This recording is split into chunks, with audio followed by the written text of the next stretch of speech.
agak orang main ya. Bahasnya mau tekama ya ditembak. Saya ke 100. Pagi lagi repot. Katon. Bogor. Bogor. Ya, hayu disambil lah. Adanya. Anu telah ada ya. Wedang. Goreng pedes ya. Oh bisa aja. Assalamualaikum warahmatullahi wabarakatuh. Sobat Dokmong di akun Indramayu, Komang Indramayu. Ya, karena satu hal di Masjid Badrussalamnya sedang ada rapat renovasi ya, jadi kita nggak bisa mengadakan acara di sana karena pentingnya rapat tersebut gitu ya. Jadi kita mengalihkan tempatnya ke rumahnya Kang Herman ya, seperti biasa. Perlu darurat ke sini ya. Baik, kita sedang menunggu juga Ustadz Basri ya, tapi kemungkinannya kecil ya bisa hadir ya. Iya, karena ya juga sedang masuk ke Indramayu, rumah sakit umum ya, di sana. Maghrib baru sampai di rumah sakit, jadi ya mungkin ya pulangnya sekitar ya sangat mepet untuk bisa hadir ke sini gitu ya. Setelah itu pada kesempatan malam ini terkait dengan tema rezeki, insya Allah akan digantikan oleh Pak Guru Sihi. Insya Allah rezeki ini ya sudah familiar ya. Mungkin ayat-ayatnya juga dan hadis-hadisnya terkait dengan rezeki ya. Insya Allah sudah mafhum semua. Tapi ada baiknya kita review kembali. Semoga kita akan menjadi peringatan atau pengingat untuk kita ke depan bahwa di saat tertentu kita juga ada saatnya kita mentok gitu ya. Kadang-kadang kita putus asa, kadang-kadang dengan ujian rezeki ini kemudian kita ya seperti itu. Maka itu dengan apa yang pada akhirnya akan disampaikan, mudah-mudahan menguatkan kita semua untuk tetap bersemangat ya, tetap yakin bahwa Allah yang Maha memberi rezeki. Diberi atau tidaknya kita harus syukuri, karena sifat orang beriman itu ya kalau diberi kenikmatan, kebahagiaan itu bersyukur. Namun jika diberikan cobaan, dia akan bersabar gitu ya. Yaitu yang kita menjadi pengingat kita agar kita selalu kuat ya dengan keadaan apapun, dan kita hanya sandarkan Allah lah yang memberi rezeki semuanya. Baik, sambil makan ya, kita makan dulu, mungkin nanti saya lanjutkan. Iya, itu yang ikut pernah di itu barusan kan? Iya. Kita ke situ mau acara itu ya deh. Ditanya iya. Oh iya nggak apa-apa itu sebentar gitu ya, rapat. Oh orang masih konggo aja di situ rapatnya, jadi ya tunggu aja. Ya tunggu jam berapa? Kita telepon jam 8 kurang 2 menit ya. Ya paling bubar jam 9 Pak. Iya, nunggu jam berapa? Saya emang nggak beli yang ini tuh. Campur. Prinsip beliau sudah semen baik, sampai baik. Itu bilang gede mah kamu ya. Duit nanti gitu. Semen baik. Benar duit di duit now. Mana yang susuk dah. Karena ngampluk lah. Ya, susuknya cicik jam berapa? Ini bukan sebenarnya harga sudah 1.000, masih 10 lah.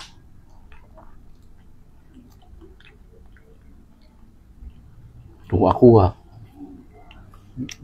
Aku apa orangnya yang kita bentuk di loro di Malasa. Apa sudah 5 telung sak 200 kurang 5.000. 5.000 mai kau bocah ngirim 510. Apa sudah 5. Boleh beli sekarang sudah 5. Ya kurang lebih semua sudah 5 sudah itu. Lang-langnya betul lah. Masih butuh semen kalau 11 kan oke. Karena Ya, pasir Nah, Jadi pasir garap buatan di- lu, Wi. garap di jadi ya garap di Lur. ya itu apa keramik Kabeh. Yang Sing awet arep. cepat udah mau weh. Sing arep. Kamu hal. Buat menggenaan lu buat menuju WC kan. Woi. Oh ya, di keramik akas dah. Grupnya kan namanya grup. soalnya kita mah garap beres. Iya, sesuatu yang gue udah anu. Ya, Udah kan begitu. Wah, kapa belum apa sebut tuh kan. Kanggo Yang bon. penting gak takon gue masih butuh semen beli kok. Masih butuh masih. Ada orang ya begitu. Ya lama duit ya. Duit itu multifungsi. Ya, duit mah weh. Nganggo apa?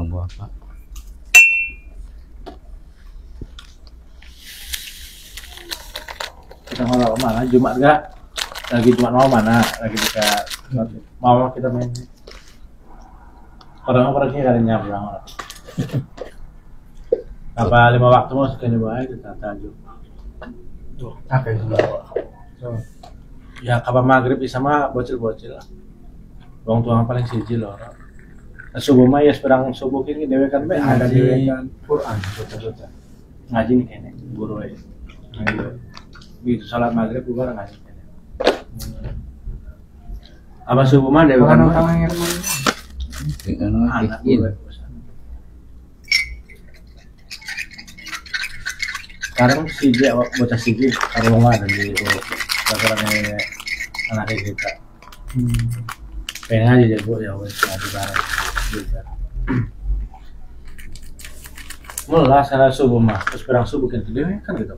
Ada dewe kan ujian dewe kan koma dewe kan. Awal kelas beli. Ya wis bae. Gaji baik ya. Orang dengan baju panas. Iya, Mas.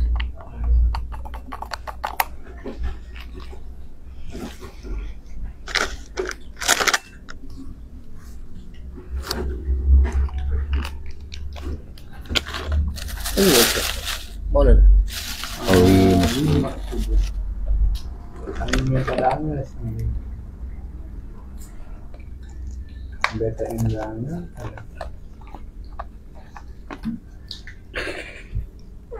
Ini model baru ya. Mas. Tuh, kalau doyan ngopi, kalau doyan apa?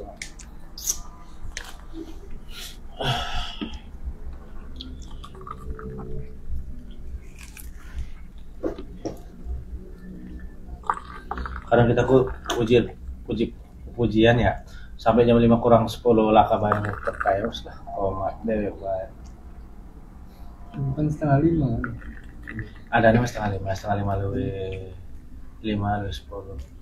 Jadi kita mah kampus Itu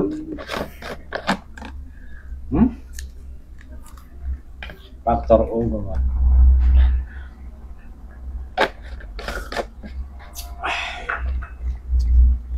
Ada, wes. Wis kok. Masang ya. Oh, Raja. Main apa sih? orang kobe gampang banyak. Orang gelis juga pripe, ngopi beli, udut beli. Nikmati mau sehat.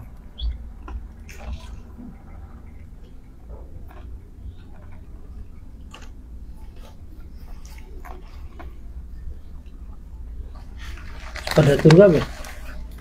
Asik. Wis biasa men ya. Iya, dulu. Kayak TV di depan. Iya, tapi ajak ya kan nek. Orang baru. Amel bae. Yes. Kalau TV.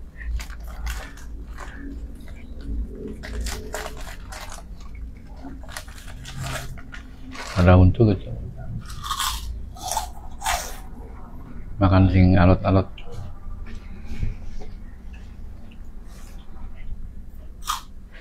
Mungkin enak amo. Orang bakalan ngaruh untuk. Amo. Makan dulu kosong lah, nggak mau. Pada ini. Anak yang bukan bapak tua. Kayaknya lagi jauh kan. Ketemu lagi, saya belajar. Jauh apa mau? Jawa emang kayaknya mah lagi banyak harus kerja pakaian. Anak dua lama ya. Istilahnya. Anak bang bapak tua. Dewek kan. Lah dulu deh. Dulu ya masih dulu kan. Dulu ya. Menurut gue anak. Terus tua. Dulu baik. Menurut itu tukang gas tuh. Masih dulu kan. Rabinus terus. Tukang gas gede nih. Hah? Tukang gas gede. Ngirim mobil Remon. gasnya. Sing warung nih apa? Warung pinggir. Itu sing mengiringan boleh deh. Telepon. Warung yang mana? Usaha toko lah brilliant kan.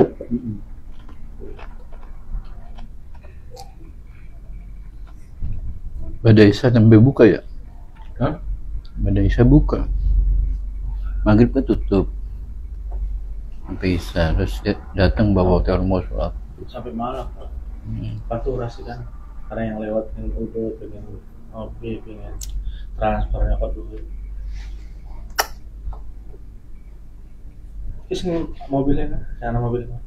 Loro tuh mau. Oh iya.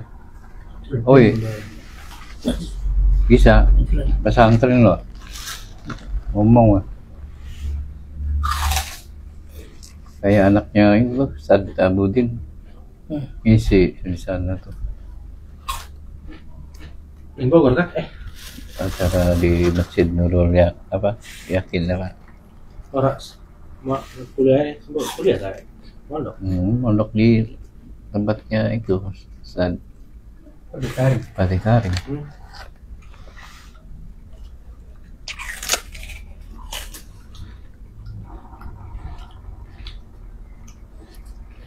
Udah, mulai aja. Siap. Bismillahirrahmanirrahim. Assalamualaikum warahmatullahi wabarakatuh. Waalaikumsalam warahmatullahi wabarakatuh. Alhamdulillah nahmaduhu wa nasta'inuhu wa nastaghfiruh. Wa na'udzu billahi min syururi anfusina wa min sayyiati a'malina. Illa fala mudilla lahu wa may yudlil fala hadiya lahu. Asyhadu an la ilaha illallah wa asyhadu anna Muhammadan abduhu wa rasuluh. Wa qala Allah ta'ala a'udzu billahi minasyaitonir rajim. Ya ayyuhalladzina amanu taqullaha haqqa tuqatih wa la tamutunna illa wa antum muslimun.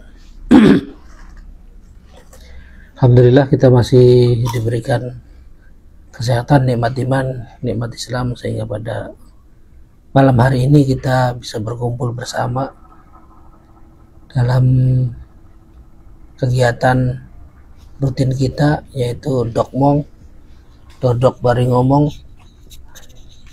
Mudah-mudahan ini adalah satu langkah kecil yang bisa kita lakukan yang insya Allah bisa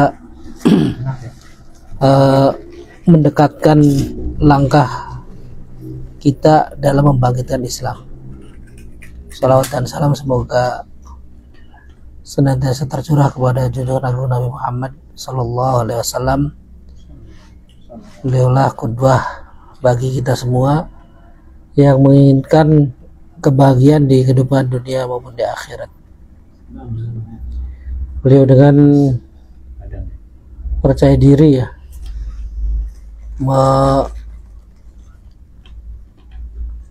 dalam berdakwahnya sangat percaya diri dan sangat berani, sampai-sampai raja-raja di sekitar Arab dikiriminya surat,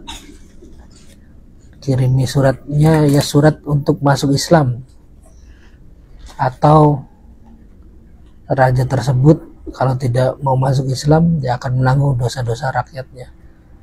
Ini kan suratnya surat ancaman seperti itu ya, kalau tidak masuk Islam Anda berdosa dan dosa rakyat ditanggung. Beliau sangat berani dan sangat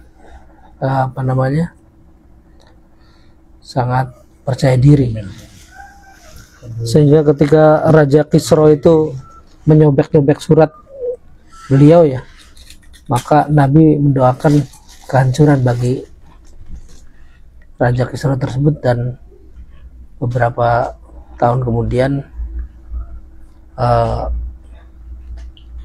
Raja Kisra tersebut dibunuh oleh anaknya. Artinya kudwah kita atau Nabi Muhammad itu kudwahnya ataupun teladannya adalah teladan baik dari sisi akhlaknya, dari sisi individu ya, akhlak individu, maupun dari sisi dakwah ataupun penyebaran Islam ke seluruh penjuru dunia. Jadi semua dari Nabi itu ya kita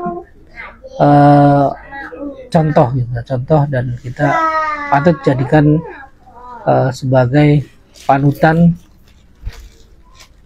bagi manusia akhir zaman seperti kita ini. Baiklah, seperti yang sudah disampaikan di flyer ya, di media kita yaitu Dakomang Indramayu di Facebook, bahwa tema pada malam hari ini adalah terkait dengan rezeki, tetapi seharusnya spesial malam ini itu bedah buku ya, Dokmong bedah buku gitu. Artinya membedah buku tawakal, rezeki dan ajal. Nah, berhubung karena tidak hadir ya pembicaranya, maka saya sebagai pengganti ya akan membawakan tema yang sama, tetapi karena belum punya bukunya, jadi tidak bisa merunut berdasarkan buku yang sudah diedarkan tadi. Tapi insya Allah intinya sama gitu. Intinya sama. Jadi banyak orang yang memahami bahwa rezeki itu diperoleh dari usahanya sendiri. Kebetulan temanya sama dengan tema khutbah saya di Jumat kemarin ya. Jadi agak nyambung lah. Kemudian tapi ini dari ini yang berbeda, dari sumber yang berbeda ini. Dari sumber yang berbeda.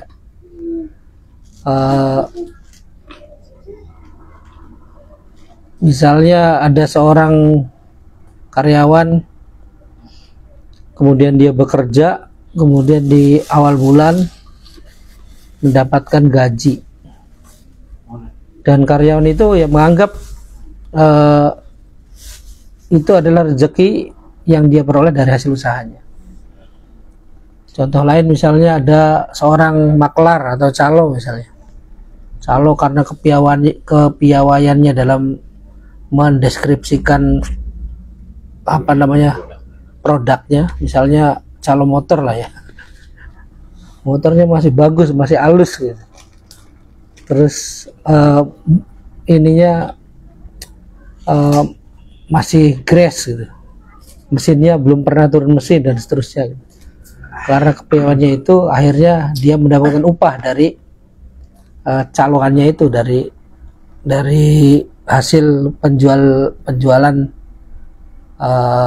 produk tadi gitu. Mendapat fee, mendapat komisi gitu. Dan dia menganggap bahwa itu adalah hasil dari kepiawaiannya dari usaha dia dalam merayu pelanggan dan mendeskripsikan produknya. itu dia mendapatkan rezeki berupa uang misalnya, dan dia menganggap itulah rezeki itu dari usaha dia. Kemudian ada seorang pedagang misalnya, Mas Herman ya, Kang Ustadz ini, dagang, kemudian setiap harinya mungkin dihitung, wah ternyata untungnya banyak gitu, untungnya banyak. Dan bukan Mas Herman berarti yang ini, pedagang tadi pedagang tadi menganggap bahwa usaha yang dia lakukan adalah rezeki yang dia peroleh dari usahanya, dan seterusnya lah gitu, dan seterusnya. Dan pertanyaannya, apakah pemahaman yang seperti itu benar gitu? Benarkah penyebab dari datangnya rezeki itu adalah usaha kita gitu? Mari kita lihat faktanya lebih mendalam gitu. Jadi kalau misalnya kita melihat dalam hal rezeki itu, yang dibahas itu ada dua macam ya, ada dua pembahasan. Yang pertama al-hal, yang kedua al-asbab. Kalau al-hal itu kondisi yang biasanya mendatangkan rezeki. Contoh misalnya Kang Ustadz kan jualan di tempat yang banyak penduduknya, ini kan di sini kan banyak penduduknya. Biasanya lebih banyak pembelinya daripada jualan di tengah-tengah hutan yang tidak ada orang-orang gitu. Dan kelontongan mungkin orang di tengah alas, ya langsung tuku. Nah itu, nah ada sekarang malah nggak tahu ini foto bener atau enggak ya, di atas gunung itu kan ada Alfa, ada Alfamart, nggak tahu itu apakah sekedar nyinyiran atau apa gitu. Ya, tapi ada yang orang setiap ibu-ibu ya, setiap lebaran itu mau lebaran ya, menjelang lebaran turun gunung. Belanja. Enggak, turun gunung itu pulang. Nah kalau misalnya selain hari itu ada di atas terus, ada di atas gunung terus, di atas gunungnya jualan warungan gitu, kopi mie gitu dan seterusnya. Jadi ininya tuh kalau turun atau kalau naik itu yang manggul ada 4 orang, kayak numpak kuda Depok banget tapi pakai kursi. Jadi yang jualan di gunung itu ada ya, karena memang gunungnya itu mungkin gunung yang rame gitu, yang rame orang, banyak pendaki gunung ya. Pokoknya di sana itu nggak pulang-pulang, nggak turun-turun, pokoknya di situ terus, kecuali pas lebaran atau pas puasa mungkin ya, karena puasa kan jarang yang naik mungkin gitu. Nah itu hal-hal ya, biasanya jualan di tempat yang ramai orang itu banyak yang beli gitu. Tapi belum tentu juga gitu. Kadang-kadang di tempat yang ramai malah sepi gitu. Seperti yang digambarkan oleh videonya Ustaz Teguh juga kan, jualannya sama, jadi tempat yang sama, skill marketingnya sama, tapi hasilnya yang satu ramai yang satu sepi. Nah itu juga faktanya juga. Malah kadang-kadang ada yang beranggapan juga bahwa kun mah wong pinter sih, duitnya gak akeh wong pinter mah, kadang-kadang seperti itu dikiranya dari sana.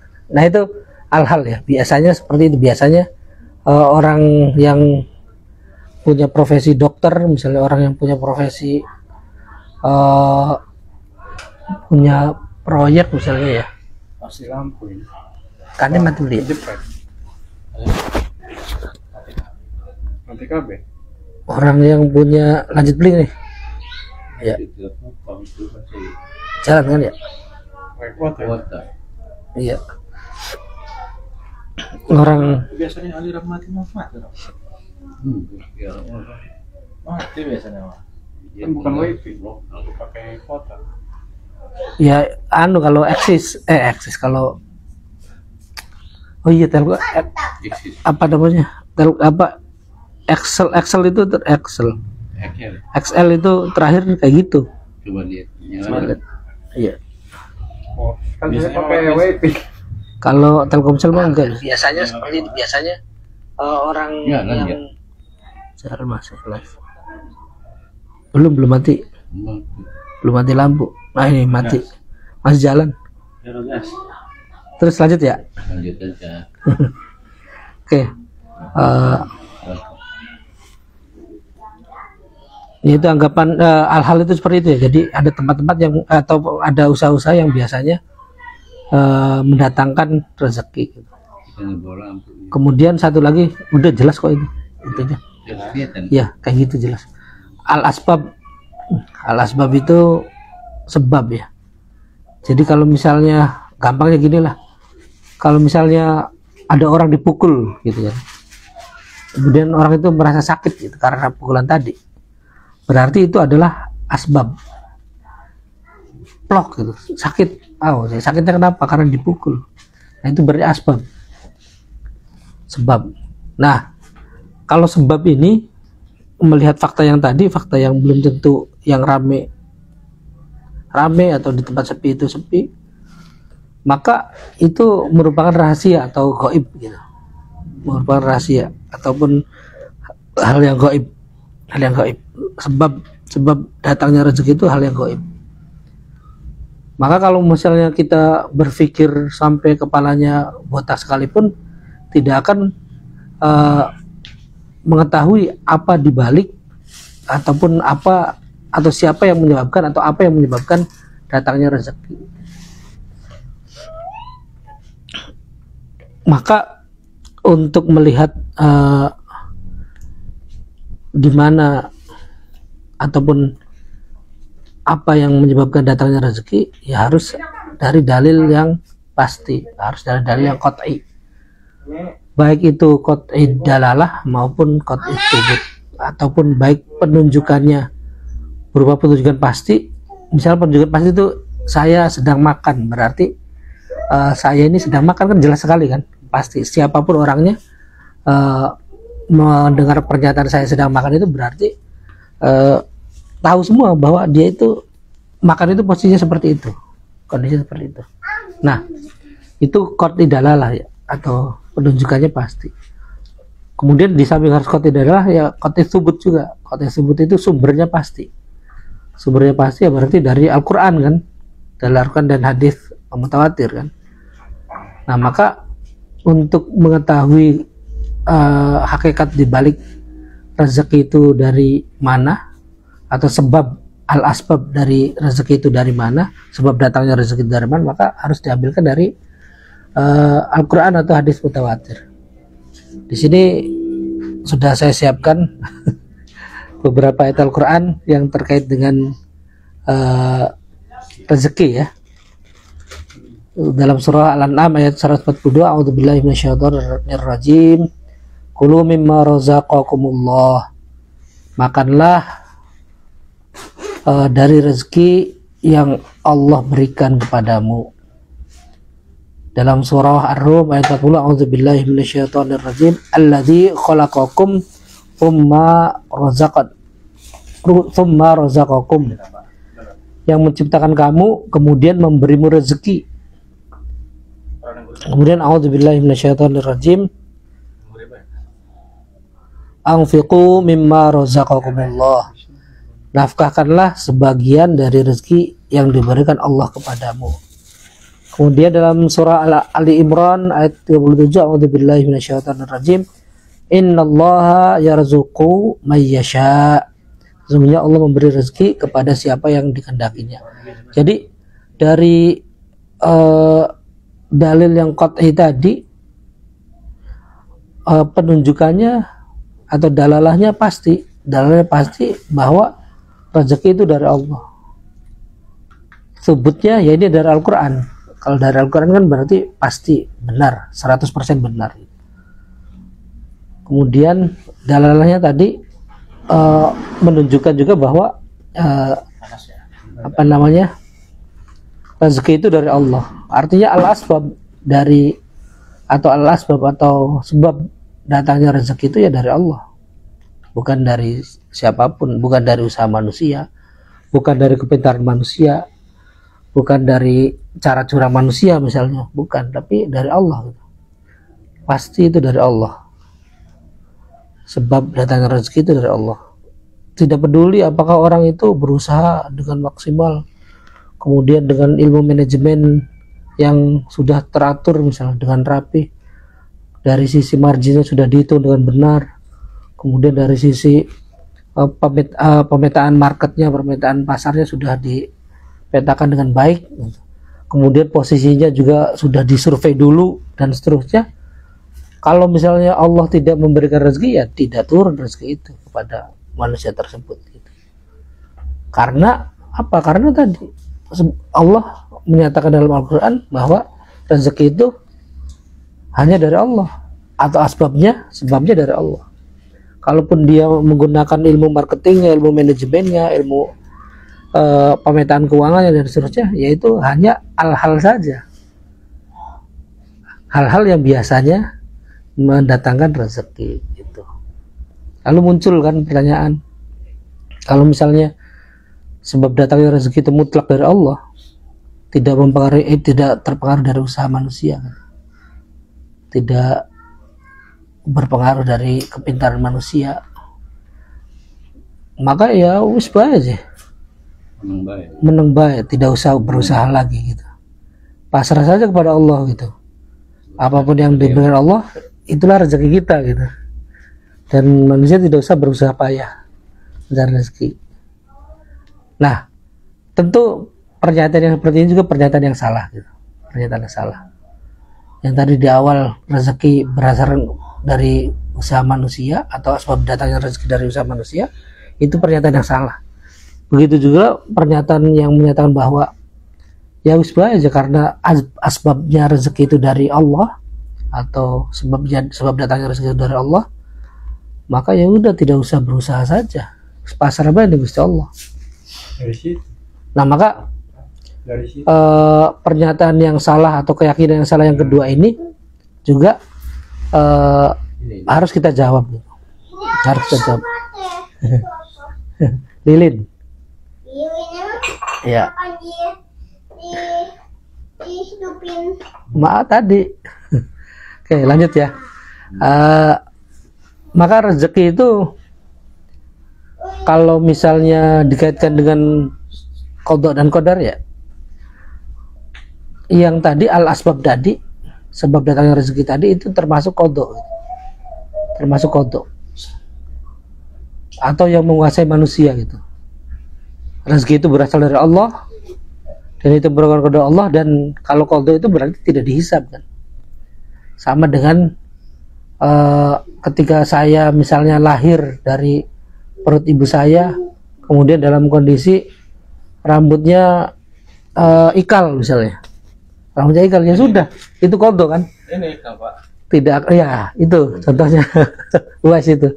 Kondisi seperti itu tidak dihisab, tidak akan ditanya kenapa rambutnya ikal gitu kan, dan tidak akan berdosa gitu, tidak akan berdosa gara-gara rambutnya ikal atau lurus ataupun keriting misalnya, tidak akan berdosa, tidak ada dosa di sana.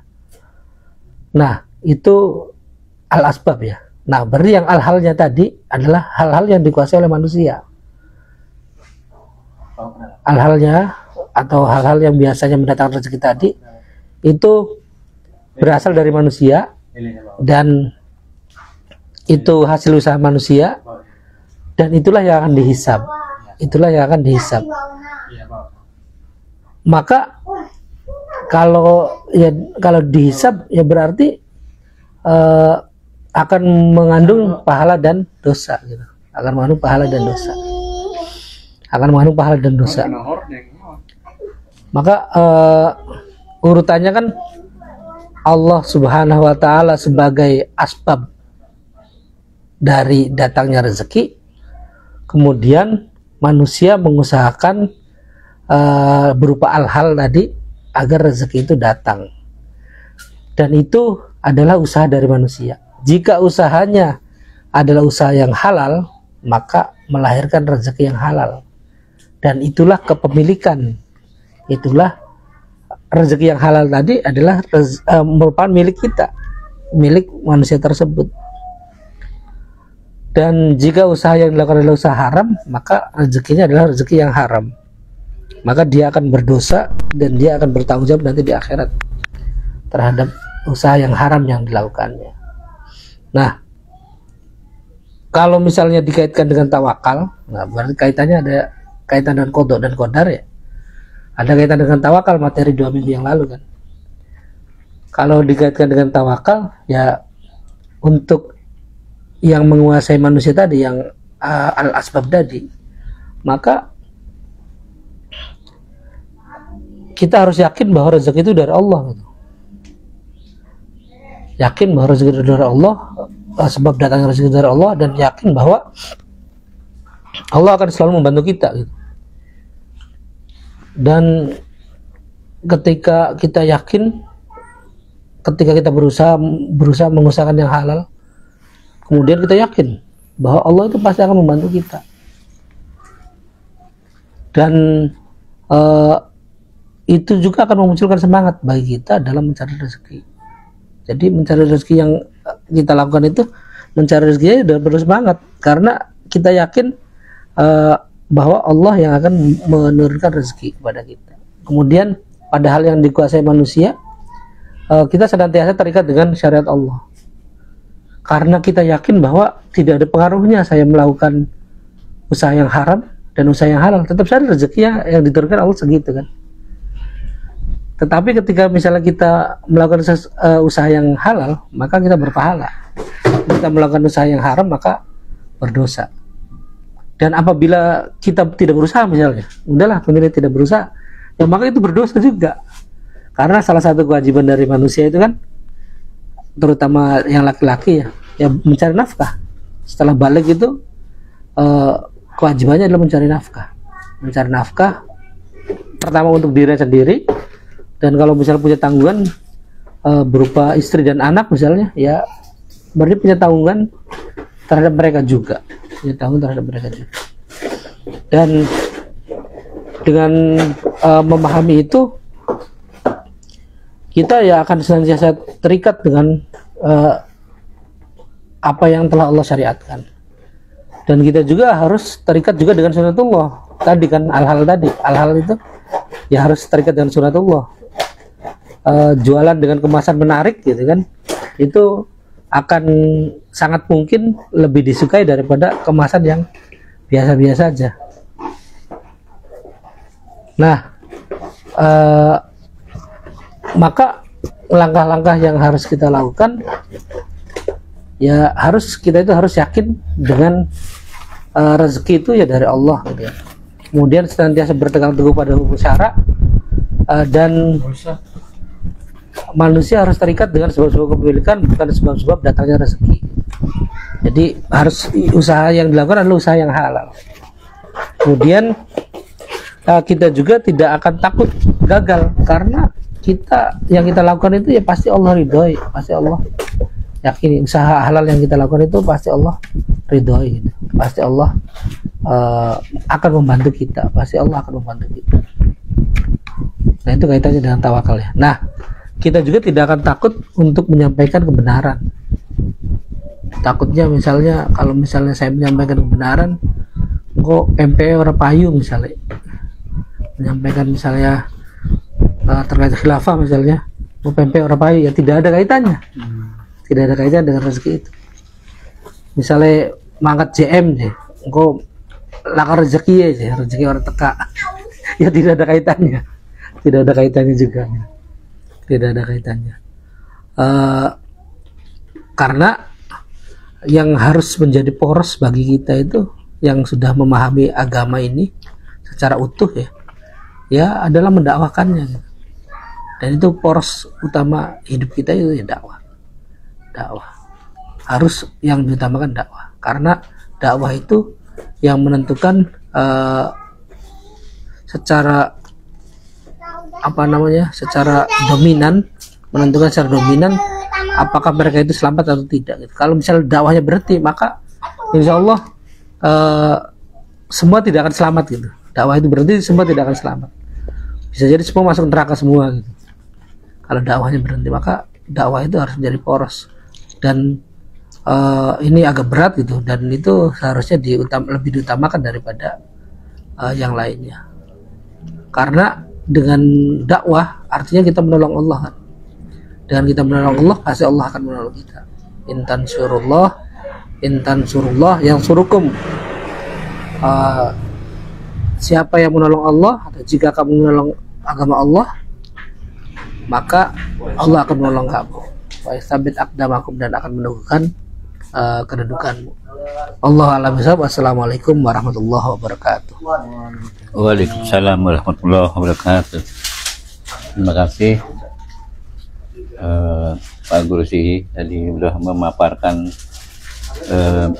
rezeki ya dalam berbagai perspektif ya, bahwasanya tinjauan daripada rezeki itu ada hal-hal dan asbab ya, bahwasanya kalau asbab itu tidak soal ya, sedangkan hal-hal itu akan dipertanggungjawabkan karena di sanalah manusia menguasai gitu ya.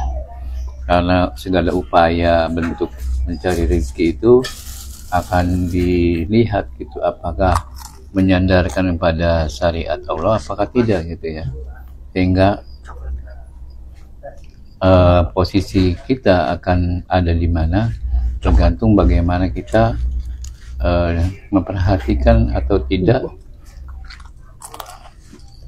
apakah kita menyandarkan kepada syariat atau tidak, sehingga dalam rangka mencari rezeki itu kita akan mempunyai nilai gitu ya, yang tentu kita harapkan adalah nilainya berpahala dan diridhoi oleh Allah Subhanahu wa taala. Semoga tadi jelas ya, tapi namun kalau belum jelas silahkan sobat Facebook silahkan tulis di komentar, nanti dijawab ya. Kalau belum jelas nanti kita akan balas. Namun yang di sini ya, keadaan gelap begini ya, mati lampu, silahkan kepada rekan-rekan sobat semua di sini untuk sharing ya, untuk silakan barangkali ada yang mau menambahkan atau ada yang bertanya yang tadi yang disampaikan belum jelas, silakan, enggak dipersilakan waktunya. Assalamualaikum warahmatullahi wabarakatuh. Waalaikumsalam warahmatullahi wabarakatuh. Berkenaan tadi masalah tentang pembahasan dan hal disinggung ya tadi dalam hal pembahasan kan, kalau untuk daya tarik orang pembeli itu tadi disinggung dalam hal pemesanannya menarik atau tidak katanya. Ini kan kita melihat banyak jual beli yang jorok pun ya tetap aja laku gitu. Banyak gitu, tidak seperti yang kita duga gitu ya, bahwa harus rapi, harus ini, tapi banyak yang jorok juga laku. Berarti kita lihat tuh mungkin wilayahnya atau tempatnya, komunitasnya. Kalau orang iya ya, kadang kalau kita lihat di perindapan itu kan joroknya minta ampun, iya kan, kurang gimana joroknya itu, bahkan dengan tikus saja berkeliaran itu, aduh, insya Allah. Tapi jual belinya laku-laku aja ya, kita tidak mengenal hal haram dulu, belum kesana, belum menyinggung kepada agama ya. Nah itu kan masalahnya yang tadi kemasan menarik atau tidaknya dulu itu. Nah di situ ternyata masih ada yang jorok pun masih bisa mendapatkan rezeki menambahan uang atau rezeki ya. Dan ini kan jumlah yang kita kadang suka dipersoalkan itu, walaupun kadang kita berusaha atau tidak, ataupun tidak ada kaitannya pun atau tidak, kan kita jumlah dari rezeki itu ya. Kadang kan ada orang tuh pengen nilainya lebih dari yang kita perkirakan gitu. Misalkan dari hari ini 30.000, besok pengen nambah lah jadi 50.000. Bagaimana kita usahakan seperti itu gitu. Kan ada orang tuh tidak stagnan pengen itu terus atau cukup segitu saja nilainya, kan tidak, pengen lebih. Nah ini kan ada ya, kita tuh melihat bahwa Allah itu memberikan porsi orang itu, kita kan tidak tahu, walaupun katakanlah rezeki itu dari Allah, tapi nilai uangnya itu nilainya itu bertambah atau tidaknya kan tadi kalau kita tidak ada kaitannya dengan usaha dari kita gitu, tentunya tidak akan bertambah dong. Walaupun katakanlah kita berusaha, tetap aja gitu nilainya tetap segitu, tapi setidaknya gitu adalah penambahan gitu. Misalkan hari ini kan tadinya misalkan Mas Herman cuma menyediakan atau saya menyediakan pempek saja, saya tambahin lah dengan minuman. Nah dengan minuman tersebut kan ada nilai tambah, misalkan saya jualannya ditambah dengan minuman dingin, berarti kan dari minuman dingin juga ada penambahan Itu sini. nah ini kan berarti ada kaitannya di situ. Nah kalau misalkan tadi soal waktu, nah dari jam sekian misalkan saya jualan misalkan, Iya. waktu dengan waktu saya dari jam sekian misalkan atau dari siang, misalkan saya biasa sore siang ya.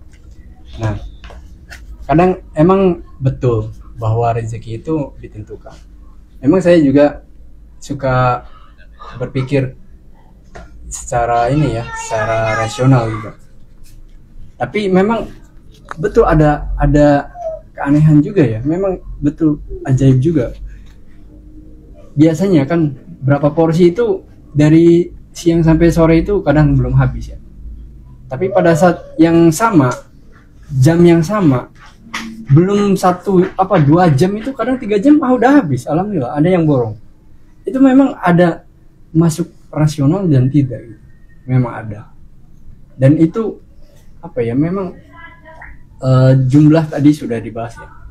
Jumlah nilai dari keuangan tadi. Kaitannya dengan waktu.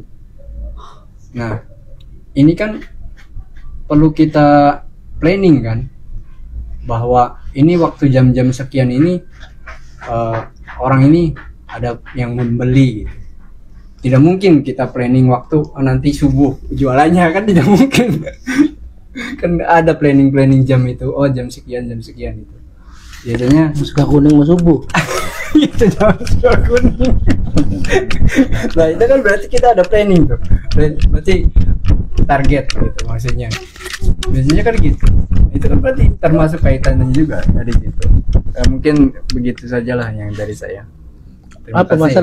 masalah? Nah itu masalahnya yang saya tadi itu, jadi kaitan dengan penambahan nilai uang tadi kan, uang yang tadi itu kan tiap porsi masing-masing punya penambahan keuangan, masing-masing pengen lebih lah, ada kebutuhan lebih gitu. Jadi maksudnya Iya. bukan berarti rezekinya dipatok segitu gitu. Iya gitulah. Jadi bisa jadi kalau mau menambah buka cabang gitu ya. Nah itu bisa seperti Mana itu. kalau Iya. traktor udah Iya, terus sampai masalah segitu, tadi nah, pengemasan daya tarik itu kan tidak mesti seperti itu. Ternyata banyak yang jual pun laku gitu kan, tidak mesti. Gitu. Begitu maksudnya. Kang Ustad ya. ya, pengalaman Tanggapi dulu. jualan. Tanggapi dulu. Jadi tanggapi Kang Ustad. Tanggapi penjara lah. Dokmong. Baik, tadi ya Mas Hamzah sharing juga ada pertanyaan setelah menjelaskan bahwasannya apakah berjualan itu seseorang yang berjualan itu dipatok rezekinya segitu gitu ya.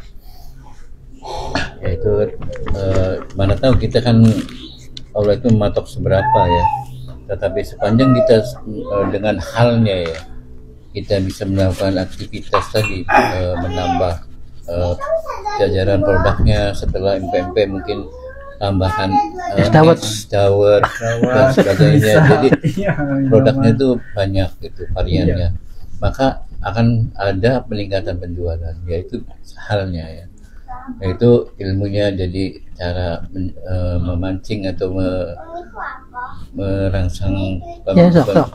konsumen gitu ya. habis. Jadi terkait dengan bertambah Ambil. Kerupuk mah dari sini, dari warung, dari sini, dari toko. jadi pertambahan penambahan pendapatan dengan upaya meningkatkan di dalam perihal hal ya, itu ya boleh saja. Ya Allah juga akan izinkan pertambahan itu gitu ya. Jadi tidak ada batasan Allah patok gitu rezekinya segitu gitu ya. Ya kita sendiri kemudian berprasangka, wah ini kita mau cuma segini kali dikasih Allah. Enggak, jangan begitu gitu. Terus aja berupaya gitu, berusaha. Urusannya itu nanti Allah yang punya tadi batasan rezekinya, ya Allah yang punya gitu, bukan kita ngatur sendiri. Merasa wah kita berdasarkan pengalaman, mungkin saya habis BMP dari pagi sampai sore sekian gitu ya. Jangan begitu gitu ya, terus saja berupaya untuk meningkatkan pendapatan yang lebih gitu, karena Allah akan bukakan jalan untuk menambah rezeki itu gitu, kalau kitanya mau mengelolanya dengan baik. Silakan Mas Herman. Masih. Ya. Terkait kemasan ya mungkin ya. Kemasan itu berarti kemasan dan apa tadi satu? Iya, kemasan sama apa satunya? Pengalamannya ke Pemdapan. Iya, kemasan sama apa tadi masalahnya? Waktu. Oh, iya. Jadi kemasan itu kan masuknya ke hal-hal ya, berarti ya. Hal-hal artinya kita sebagai manusia, sebagai orang Islam, pertama harus meyakini bahwa rezeki itu dari Allah. Yang menyebabkan datangnya rezeki itu Allah, bukan yang lain. Jadi tidak ada yang bisa mendatangkan rezeki, tidak ada yang bisa menyebabkan datangnya rezeki itu selain Allah. Itu secara keyakinan, secara keimanan harus yakin seperti itu. Tidak boleh ada pemikiran bahwa usaha kita itu adalah yang menentukan rezeki kita. Mengenai kemasan, saya katakan sekali lagi, itu masuk ke dalam hal-hal atau hal-hal yang biasanya mendatangkan rezeki. Biasanya tidak bisa kita pastikan, tapi tidak bisa kemasan itu pasti mendatangkan rezeki, tidak. Makanya, tapi hal-hal itu harus sesuai dengan sunatullah tadi kan, yang disampaikan di terakhir kali. Hal-hal itu harus sesuai dengan sunatullah. Kalau misalnya perindapan yang jorok itu ya, menurut pandangan orang Indonesia kan jorok kan. Nah, iya. Kalau menurut mereka, nah, mungkin mereka juga punya pemikiran bahwa tangan itu ada mengandung elektrostatis gitu, sehingga bisa membunuh kuman-kuman yang ada di sana gitu. Nah, kalau menurut mereka ya karena memang biasanya seperti itu ya biasa, tidak jorok gitu kan. Kemasannya tetap menarik gitu kan. Tampilan kuenya seperti itu tetap menarik gitu. Kue sing dicocok terus dipahit. Apa kan kok nggak muncul ya? Dipahit ada di kertas rumah. Nah itu menurut mereka tidak jorok gitu. Menurut mereka tidak jorok. Tapi menurut orang Indonesia itu jorok. Makanya kalau misalnya kita lihat ada makanan India yang di Indonesia, ya cara menyajikannya juga cara Indonesia, bukan cara mereka. Karena mungkin orang Indonesia penasaran sama rasanya mungkin ya, tapi tidak suka sama penyajiannya gitu. Makanya penyajian yang dihilangkan gitu. Nah, itu hal-hal seperti itu harus sesuai dengan sunatullah gitu. Harus sesuai dengan sunatullah. Artinya hukum sebab akibatnya digunakan gitu ya. Berarti dari sisi itu kan masuknya ke segmen kan, berarti kan segmennya orang India itu tidak masalah gitu. Tapi kalau misalnya dipaksakan ke Indonesia misalnya, ya belum tentu selaras itu, walaupun itu juga tidak menjamin gitu. Tidak menjamin datangnya rezeki itu gara-gara kemasan tadi atau gara-gara segmen tadi gitu ya. Dan kadang-kadang dari sisi yang lain ya, kita itu punya rezeki ya, mungkin ada yang pernah merasakan dapat rezeki yang tidak halal mungkin ya, dapat pada zaman jahiliyah dulu misalnya. Mendapatkan rezeki yang tidak halal itu mungkin banyak gitu, dapatnya banyak. Tetapi yang terjadi rezeki kan rozako ya, maknanya ya atau pemberian gitu, maknanya pemberian. Allah memberikan banyak uang kepada kita, tetapi ternyata anaknya sakit untuk bayar rumah sakit misalnya, terus orang tuanya sakit misalnya, atau misalnya motornya rusak gitu kan, atau misalnya punya kendaraan mobil, misalnya mobilnya juga sering ke bengkel terus walaupun baru mobilnya, akhirnya bocor ke sana kemari uangnya, yang dinikmati hanya beberapa saja, itu pun dengan rasa yang ya gersang lah di hatinya itu, karena dia tahu mendapatkan harta dari harta yang tidak halal gitu kan. Artinya yang diterima oleh dia, yang dinikmati oleh dia secara rezeki ya sama saja gitu, atau bahkan lebih tidak nikmat gitu kan dibandingkan dengan Nilainya besar tapi nilainya besar tapi banyak bocorannya juga, banyak rasanya juga tidak enak gitu kan, tidak nikmat. Berbeda dengan misalnya orang yang bekerjanya halal gitu, bekerjanya halal, jualan pempek atau jualan kelontong atau jualan kaos misalnya, kemudian mendapatkan rezeki dengan cara yang halal, dengan hal-hal yang halal gitu kan, dan alhamdulillah keluarganya sehat semua. Keluarganya sehat semua, itu juga merupakan rezeki dari Allah gitu. Rezeki itu pemberian dari Allah, jadi tidak hanya uang saja, kesehatan juga rezeki yang kita terima, termasuk keimanan kita bisa berislam sampai sekarang itu kan termasuk pemberian dari Allah juga, rezeki dari Allah yang Allah berikan kepada kita. Artinya tadi belum tentu angka yang besar itu adalah rezeki bagi dia semua, belum tentu.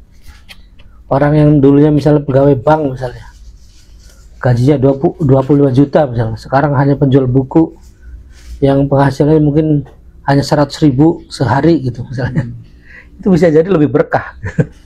Rezekinya lebih berkah daripada yang 25 juta tapi dari hasil kerja yang tidak halal. Barangkali itu tanggapan dari saya. Ya, jadi mudah-mudahan jelasnya. Gimana? Amjad, ada feedback? tadi kalau misalkan yang tadi boncos itu tadi itu kan uangnya kemana-mana gitu.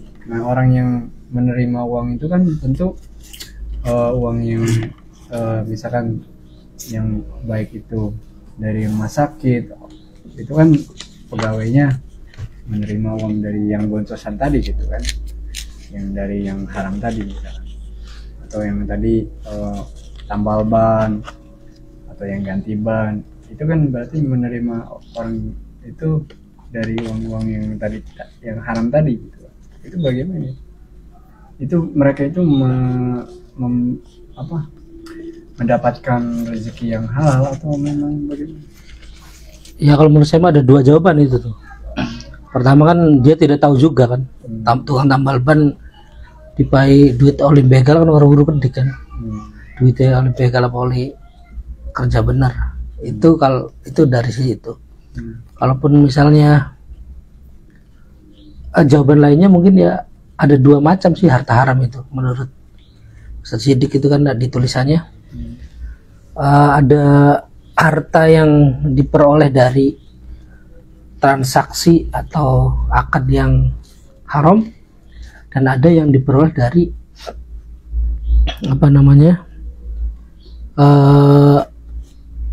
mengambil tapi tidak izin tuh, gosop ya, gosop dan kawan-kawan gitu kan, gosop dan kawan-kawan.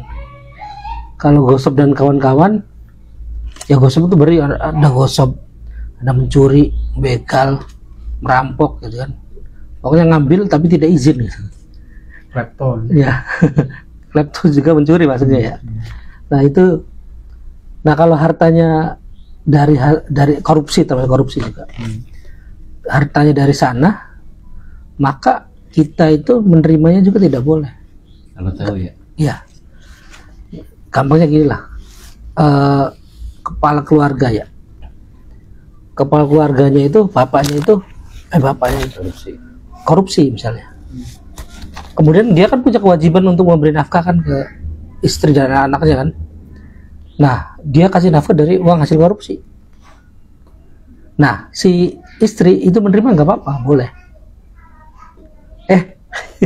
Si istri menerima tidak boleh gitu, karena itu dari hasil korupsi. Kalau tahu istrinya. Kalau tahu istrinya, Kalau enggak, ya kalau enggak ya enggak ada hukumnya kan.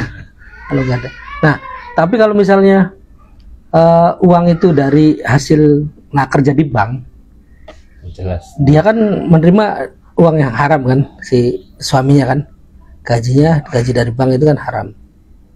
Nah tetapi ketika diberikan ke istri sebagai nafkah, itu tidak apa-apa, boleh gitu, karena dari transaksi yang haram, bukan dari gosip dan kawan-kawan tadi gitu. Kenapa seperti itu? Ya ada dasarnya, ada dasarnya. Jadi ada seorang sahabat itu bertanya kepada Nabi tentang tetangganya yang Yahudi, yang pekerjaannya dari hasil riba dan seterusnya lah gitu. Kerjaannya ya mungkin ribanya berarti riba dengan teman-temannya ya, teman-teman Yahudinya mungkin, transaksi ribanya bukan transaksi riba dengan orang Islam. Kalau tanggungan dengan orang Islam pasti dihukum kan, ada sanksinya kan. Nah dapat dari hasil seperti itu, kemudian orang Yahudi tadi apa loman lah, sering ngupai tanggai. Nah si tanggai ikun lapor nih kanjeng Nabi, lapor bahwa saya sering diberi entah makanan atau apa gitu ke tetangga Yahudi saya gitu. Ya itu halal gitu kan, Nabi tidak melarang. Tapi kalau misalnya harta curian, saya lupa dalilnya. Yang itu harta curian itu tidak boleh diberikan lagi kalau dia mengetahui gitu. Tuh ya kalau seperti itu ya tidak boleh gitu. Kita tahu misalnya itu harta dari korupsi, ya nggak boleh kita terima. Termasuk kita tahu misalnya itu harta dari begal misalnya, ya tidak boleh kita terima juga. Allah alam. Yusra terkait dengan itu kan ya tadi pertanyaannya, tanggapannya terkait dengan Herman. ya kalau ngomong. Udah lo komplit. belum lah. Kalau rezeki itu kan tadi kan ada al-hal, ada sunatullah kan. Nah di kita itu kebanyakan sunatullah bisnisnya itu yang jarang kita obrolkan mungkin ya, jarang kita dapat ilmunya. Kalau contoh tadi kan pengen menambah penghasilan, misalnya buka PMP kan, kalau di satu tempat misalnya untungnya satu kali jualan itu bisa 300.000 misalnya, berarti penghasilan 9 juta sampai sebulan. Amin. 300.000 ya. Nah kalau misalnya pengen ditambah penghasilannya, ya bikin lagi, beri toko lagi yang seperti itu gitu kan, di tempat lain yang rame. Nah tinggal nanti dihitung gajinya berapa untuk karyawannya gitu, terus resikonya berapa dan seterusnya, sampai muncul marginnya kan. Oh marginnya masih banyak, masih mungkin kan gitu. Jadi perencanaan itu tuh jarang kita bahas, jadi jarang kita bahas karena memang pakarnya di bidang itu jarang juga gitu. Kecuali misalnya kita ikut grupnya Kang Dewa misalnya, ataupun Ustadz Firly misalnya, ya mungkin ada akan ketemu seperti itu. Dan itu juga secara rezeki, secara al-hal gitu, bisa mendatangkan biasanya mendatangkan rezeki yang lebih banyak gitu, mendatangkan rezeki yang lebih banyak, biasanya seperti itu. Dan itu juga karena itu sesuai dengan sunatullah, ya harus kita usahakan juga hal seperti itu tuh. Jangan sampai kita selesai pengen lebih banyak rezekinya, tetapi kita usaha yang kita lakukan hanya itu saja. Minimalis ya. Ya minimalis, ya harus Ya. ada Nggak ada ditambahan. nyampe. Tapi tadi tetap poros utama hidup kita itu ya dakwah itu. Jangan sampai gara-gara bisnis dakwahnya ditinggalkan. Gara-gara mencari maisha dakwahnya ditinggalkan. Kegiatan kita dakwahnya banyak alpanya misalnya. Itu salah juga, karena bisa jadi nanti kita tidak ditolong oleh Allah gitu. Karena seperti itu kan, intan surullah yang suruhkum gitu. Siapa yang menolong agama Allah, atau jika kamu menolong agama Allah, atau apabila kamu menolong agama Allah, maka Allah akan menolong kamu. Itu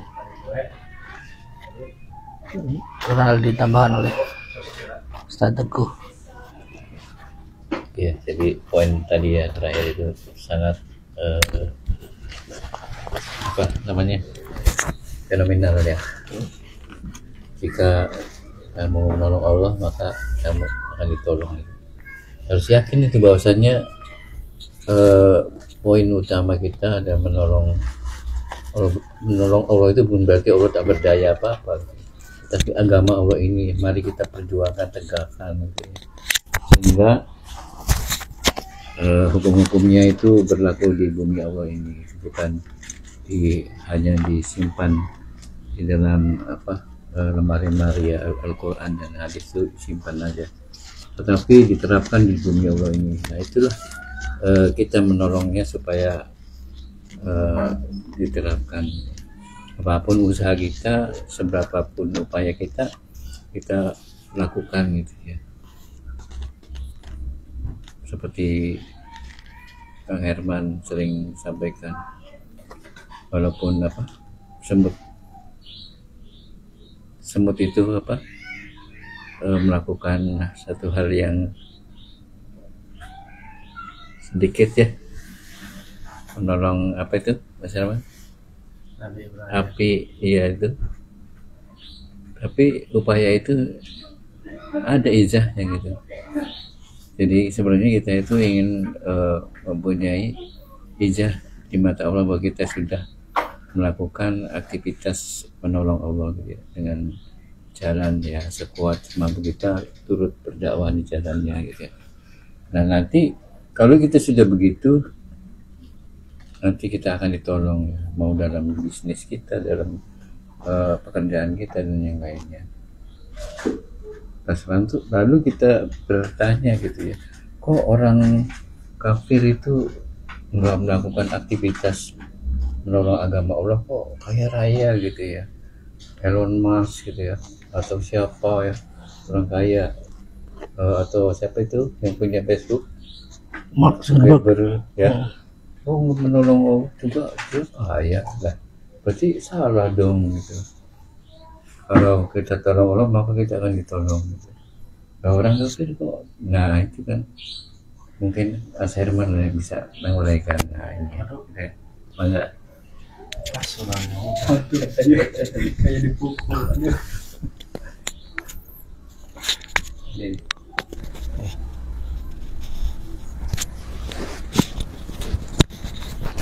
Allah Akbar, tidak bisa. Yang mati mana? menolong Allah.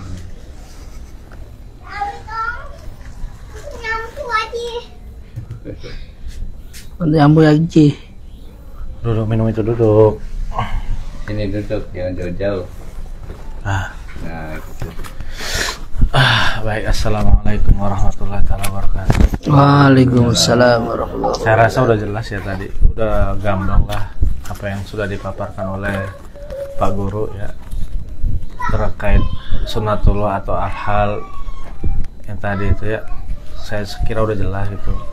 Adapun kemudian di sini kalau saya sih, ini mas saya ya pribadi, meyakini bahwa yang jauh sebelum makhluk, bukan hanya manusia, seluruh makhluk yang ada di bumi sebelum dilahirkan ke alam dunia itu jauh hari Allah sudah menetapkan ya tadi itu kan kode Allah itu rezekinya gitu kan.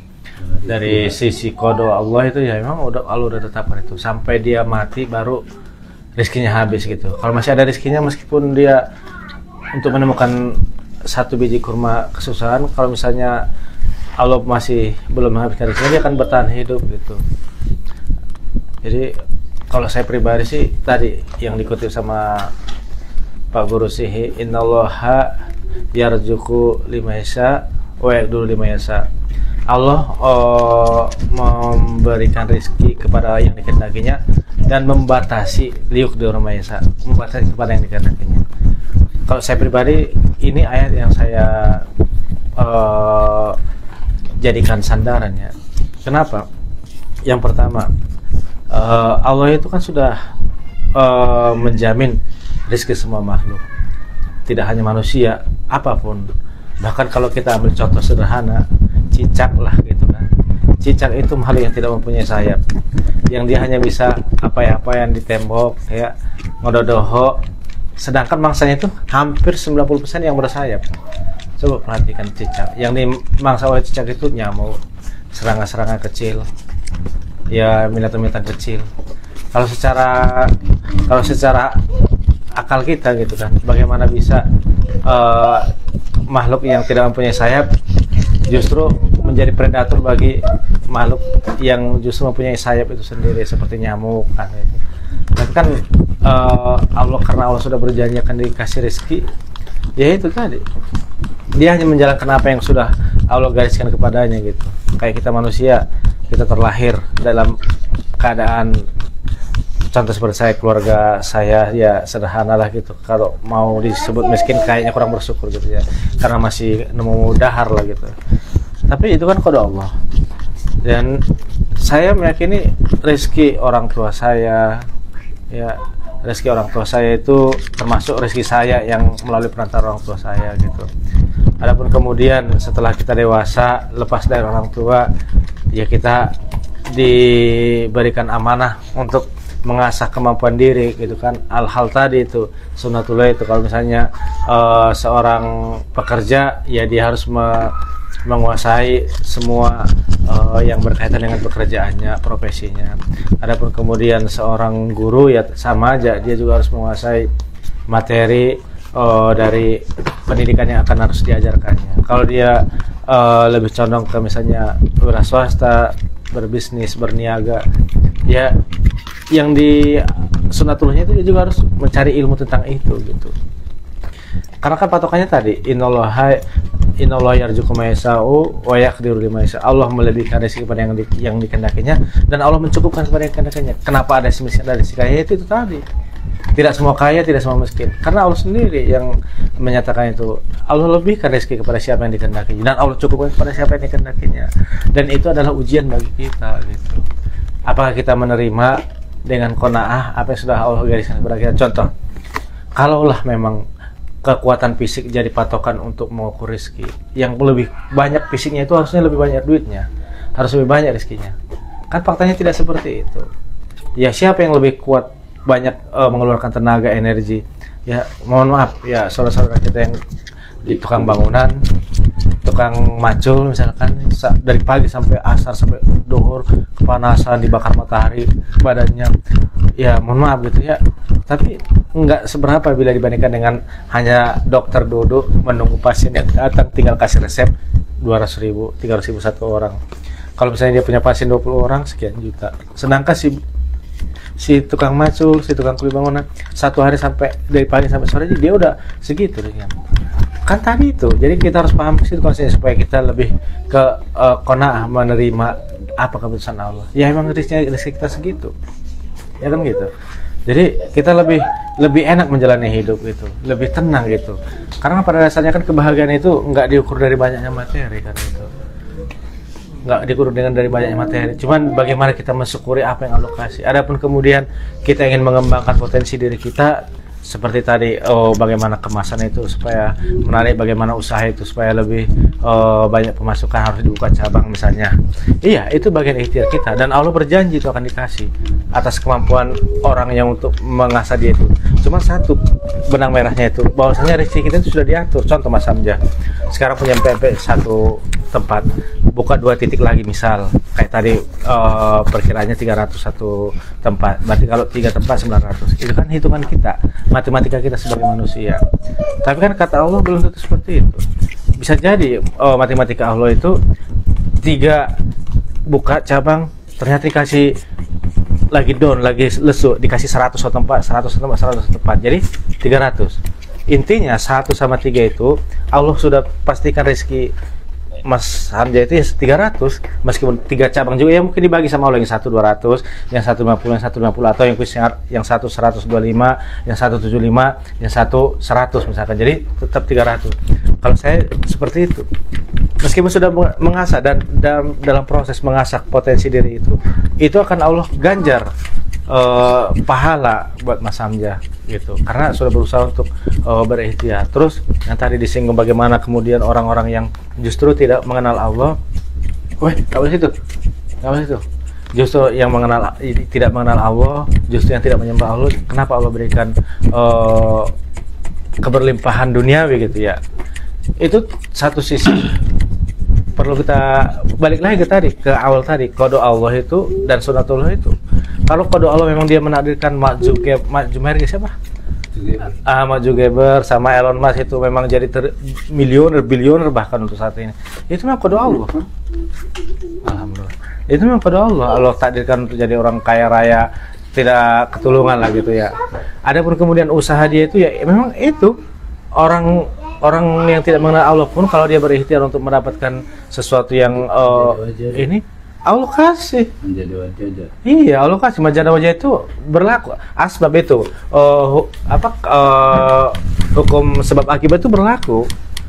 Adapun kemudian orang yang sejatinya beriman kepada Allah, Allah kasih rezekinya, Allah kasih. Cuma kalau dia memang misalkan kerjanya cuma zikrullah saja, tidak mau menggerakkan lengannya, kakinya, pikirannya untuk mencari karunia dari Allah. Seperti burung ya. Iya, karunia dari Allah. Allah kasih rezeki, Allah kasih. Cuma mungkin rezekinya itu tadi mungkin bentuk hibah dari tetangga, dari saudara, dari keluarga. Bukan dari upaya dia yang untuk mendapatkan itu. Kalau misalnya dari upaya dia kan Allah kan ganjar itu pahala bagi orang yang berusaha untuk meraih rezeki itu. Kalau saya simpel, kalaulah misalkan saya sudah sering sama Pak Teguh cerita itu, bahkan banyak pengalaman lah sudah saya ceritain.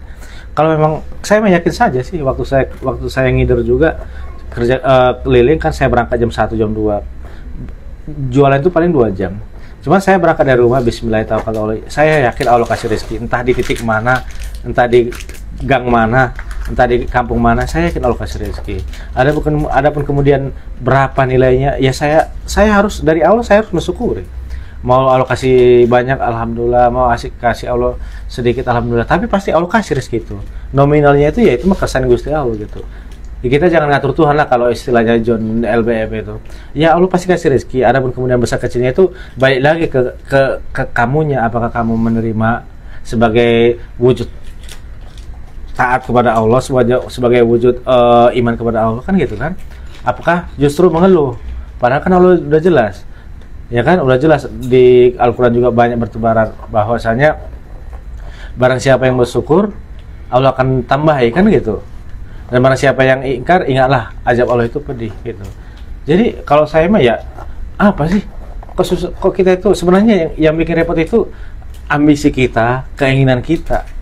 Saya mau begini, kan itu keinginan, ya kan? Keinginan, pengen begini, itu kan keinginan kita. Sehingga keinginan inilah kemudian yang mendorong kita untuk A, B, C, D, E, untuk meraih A, untuk meraih ini, untuk meraih itu. Padahal itu belum tentu kebutuhan. Tapi kalau kebutuhan itu pasti Allah udah jamin, asal kita mau berikhtiar, berusaha gitu. Sekecil apapun itu rezeki. Dan yang perlu di garis bawah lagi, kalau saya pribadi ya, dikasih sehat juga alhamdulillah rezeki. Bayangin kemarin saya tidur rumah sakit, bocah dua-duanya dirawat, gimana coba? Kerja nggak bisa, fokus ngurus anak, ya kan? Tapi saya yakin ya Allah pasti kasih rezeki entah dari jalan apapun. Ternyata kan ada teman-teman yang ngasih jajan buat anak saya, alhamdulillah itu rezeki kan. Saya yakin itu akan Allah kasih rezeki, cuman ada pun jalannya itu, sababnya itu entah dari siapapun itu, ya kan. Allah juga sudah berjanji akan memberikan rezeki kepada orang-orang yang bertakwa dan bertakwa itu dari mana? Min haitsu la yahtasib, dari jalan yang tidak diduga-duga. Mau itu hibah, mau itu pemberian, mau itu donasi, mau sumbangan. Cuman kalau konteksnya seperti itu, kita nggak akan dihisap, kita nggak dapat pahala, karena pahala yang harus kita upayakan itu tidak kita jalani gitu. Adapun kemudian kalau kita sudah berupaya, ya udah Allah catatkan satu amal kebaikan gitu.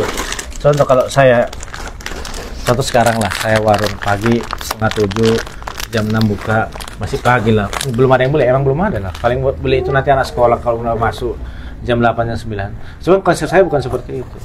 Bismillah, ya Allah, ya kalau saya ya, abinyun rezeki, nusur barokah, tetap saya minta itu, minta banyak, minta berkah. Kenapa? Karena Allah itu tidak pernah habis kas keuangan Allah itu. Karena Allah makanya mintalah yang banyak dan berkah gitu. Syukur-syukur Allah ijabah. Kalaupun misalnya tidak Allah kasih seperti yang kita inginkan, ya udah berapa dikasih Allah syukuri. Itu. Ya kalau saya apa sih yang dikejar di dunia ini? Rasulullah sendiri kalau misalnya Rasulullah pingin Gunung Hud, Jibril akan meminta kepada Allah Gunung Hud akan dijadikan emas kan.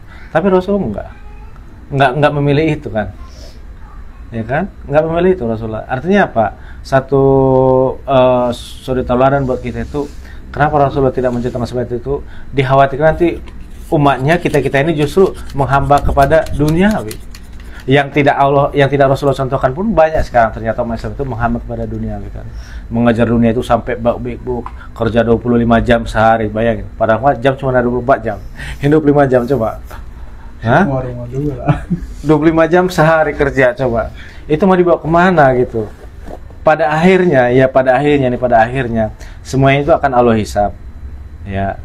Kalau dia memang profesinya tadi, kalau misalnya dia dari yang halal, ikhtiar sababiahnya yang halal, hal-halnya yang halal, Allah pasti akan rezeki yang halal. Kalaupun hal-halnya itu adalah yang Allah tidak ridho atau katakanlah yang haram, ya Allah kasih juga rezeki yang bagi mereka itu, yang di jalan yang tidak benar itu. Jadi mereka saja yang di jalan yang katakanlah kalau menurut kita melanggar syariat saja, mereka percaya diri, semangat. Ya kita yang sudah Allah bekali keimanan di diri kita, di hati kita, ya harusnya lebih semangat lagi, harus lebih meyakini lagi, harus lebih dari mereka gitu. Ya biarin aja kita cuma jualan sedikit, kecil-kecilan dapat duit, misalnya dapat bati cuma 10-20 ribu, alhamdulillah. Orang sana dapat bati satu malam 3 juta, 2 juta misalnya, hasil begal, hasil menyolong, hasil mana. Ya biarin aja. Allah kasih rezeki, Allah kasih. Cuman ceritanya nanti lain di hadapan Allah. Mana yang kemudian akan mendapatkan keridhaan Allah, mana yang akan dapat kemurkaan Allah. Mereka menyadari, sadar sebenarnya. Maling-maling itu sadar, jalannya salah. Cuman gimana lagi, J? Kita itu nggak ke yang usaha, cuman pengen nikmat, pengen ngenah, pengen apa, gitu kan? Sementara kita berusaha semampu mungkin untuk menghindari itu. Karena apa? Kita tahu pertanggungjawabannya itu berat. Di hadapan Allah itu berat pertanggungjawaban. Bahkan kan kayak kutipan dari Ustadz Hasanuddin, saya ingat kutipan beliau, Abdurrahman bin Auf itu sahabat Rasul, termasuk miliuner lah kalau istilah sekarang itu masuk ke surganya itu sampai merangkak-rangkak kan. Kurang apa sodakohnya, kurang apa amal jariahnya, kurang apa pengorbanan harta di jalan Allah dibandingkan kita tidak seujung kuku. Tapi kenapa sampai sebegitu beratnya harus mencapai surga gitu kan? Karena apa? Banyak yang harus dihisap. Padahal saya meyakini beliau itu sahabat Rasul, pasti tentunya dengan koridor-koridor yang sudah Allah tentukan, cari rezekinya juga dengan perniagaan yang halal kan. Cuman masalahnya itu akan tetap dihisap gitu. Yang benar saja dihisap, apalagi yang nggak benar. Itulah makanya sekarang kan banyak kalau di sosial media kita berseliweran gitu ya, sindiran-sindiran, guyon-guyonan yang seolah-olah nyindir para koruptor kan gitu. Enak ya makanannya, enak dong uang negara gitu kan, enak dong koruptor gitu. Terus banyaklah parodi-parodi yang lain itu. Itu sebenarnya mengisyaratkan ke kita gitu ya secara pribadi. Mereka saja yang melakukan jalan yang haram, begitu semangatnya, begitu pol-polannya, begitu mati-matiannya memperjuangkan yang sesuatu yang bakal membuat celaka dia nanti di yaumil akhir. Ya kita yang Allah kasih kesadaran untuk tetap berusaha di jalan Allah, mencari rezeki sedikit secukupnya lah gitu ya. Ya harus lebih ini lagi, lebih bersyukur lagi. Alhamdulillah ya Allah. Bukannya nggak pengen, ya pengen lah. Siapa yang nggak pengen? Siapa nggak pengen? Manusiawi pengen hidup mewah itu. Manusia pengen hidup bahagia itu manusiawi. Cuman ingat, apakah dilarang? Enggak dilarang kok. Silakan. Bahkan dalam suratul Jumu'ah itu kan dijelaskan, setelah kalian sholat maka bertebaranlah di muka bumi. Apa artinya? Allah perintahkan kepada orang-orang mukmin itu cari karunia Allah. Ya kan? Cari karunia Allah dengan apa? Dengan kemampuan kamu. Kalau misalnya kamu mampunya di bisnis, di ilmu pengetahuan, contohnya di skill-skill yang lain, silakan asah kemampuan itu. Allah pasti kasih. Orang kafir aja yang tidak kenal Allah, tidak sujud kepada Allah kasih kok kalau mereka sungguh-sungguh. Contoh saudara-saudara kita Tionghoa, mereka tekun berusaha berdagang. Kalau kita pikir, kalau kita hitung-hitung, mereka itu dagangnya batinnya sedikit. Kalau menurut kita, tapi karena mereka ulet, tekun, dan kemudian manajemen keuangannya bener lah, nggak banyak bocor kesana sini. Ternyata nggak konsumtif. Konsumtif itu nanti. Kalau awal-awal mereka itu kan berusaha ikat pinggang lah gitu. Tapi nanti saat mereka sudah menemukan level itu, akan mereka nikmati. Buka toko di beberapa orang lain yang kerja kok, dianya pergi plesir kemana-mana. Itu sudah level itu. Ya kalau kita kan beda, ya kan? Tapi Allah kasih kok. Coba pagi-pagi saudara kita Tionghoa itu kadang nyembahnya ke pekong, mintanya ke pekong kan, ke patung. Tapi Allah kasih. Ya kita yang nyembah Allah ya harus lebih yakin pasti Allah kasih. Adapun kemudian nominalnya, jumlahnya itu nggak seberapa, nggak seujung kuku dari saudara-saudara kita yang Tionghoa misalnya. Rezeki dia miliaran, satu hari kita mah cuma 50-100 ribu, udah alhamdulillah. Tapi rasa syukur nikmat orang beriman inilah yang kemudian membuat hati tenang, lega. Kenapa saya bilang begitu? Faktanya kan di Amerika bahkan itu yang kemarin itu banyak kalangan selebritis yang secara duniawi, bahkan di kita juga banyak, di Indonesia juga banyak yang secara duniawi mereka itu terkategori lebih secara duniawi ya, rumah udah mewah, agreng, mobil banyak, harta berlimpah ya kan, tapi banyak yang terjerumus ke narkoba. Kenapa? Di bawah tekanan pekerjaannya itu dia itu sebenarnya nggak tenang hatinya. Bayangin tidur aja diatur, tidur Pak kata manajernya nanti jam 2 pagi kita harus syuting lagi. Baru tidur sebentar udah disuruh syuting lagi. Nanti jam 7 ke ini syuting lagi. Waktu 24 jam itu yang betul-betul dia nikmati itu nggak seperti kita gitu. Kita kan jam 9 10 udah tidur, udah ngorok. Bangun-bangun jam 4 mau subuh bangun. Nikmat kita tidur itu. Mereka itu masih sibuk cari duniawi. Dan duniawi ini mau dipakai kemana? Sementara batin itu kosong, kering. Alhasil banyak yang jadi termasuk pemakai narkoba, ya kan, termasuk pergaulan yang mereka sudah punya istri, udah kalau kita lihat istrinya kurang apa coba, ya kelas artis kan, tapi tetap mereka jadi terjerumus kepada perselingkuhan misalnya atau pergaulan yang bebas. Ya kalau kita melihat kurang apa coba, udah segitu ya segitu bagus, segitu ayunya lah gitu, kenapa masih bisa kepencut yang lain? Ternyata di batin itu kan kering gitu, ada yang kosong di ruang hati ini yang nggak bisa terpenuhi gitu, termasuk ya bentar ya saya gitu ya dari saya. Oke. Jadi itu tadi Kang Herman ya memaparkan secara meluas, mendalam, melebar tentang rezeki. Bahkan berarti keilmuan itu menentukan rezeki banyak atau tidak menentukan. Itu keilmuan, kemampuan, keahlian kita itu bukan jadi tolak ukur. Tetapi di saat hal sababiah itu dilakukan, alokasi gitu, mau dia beriman atau tidak, majada wajahnya itu gitu. Enggak, kalau kita lihat keilmuan itu kan justru baik orang kafir ataupun muslim penting punya ilmu. Oh kalau ilmu mah secara iya. Jadi intinya dan itu pun menjadikan tolak ukur nilai. Jadi kayak seperti orang yang punya IT dengan yang punya tenaga, ya kan, pemikiran dengan tenaga itu lebih besar yang pemikiran, nilai jualnya tuh, nilai apa, uangnya tuh. Iya.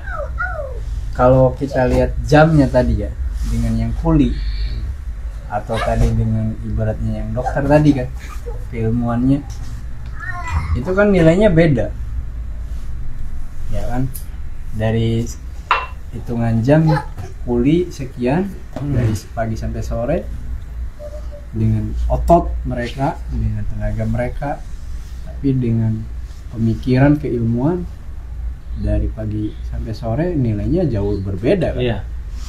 Berarti penting juga sebetulnya kita punya ilmu. Ya, justru aja Itu. untuk ilmu. Jadi berarti nilai itu, ilmu yang menjadikan nilai banyak tidaknya. Jadi gini, saya tambah sedikit supaya biar tuntas ya. Jadi gini Kang Hamzah, yang saya jelasin tadi, bagaimana kemudian orang yang berilmu itu, kalau masalah ilmu secara umum ya wajib, siapapun mau dia muslim non muslimnya menuntut ilmu itu wajib, itu kan udah mafhum lah itu.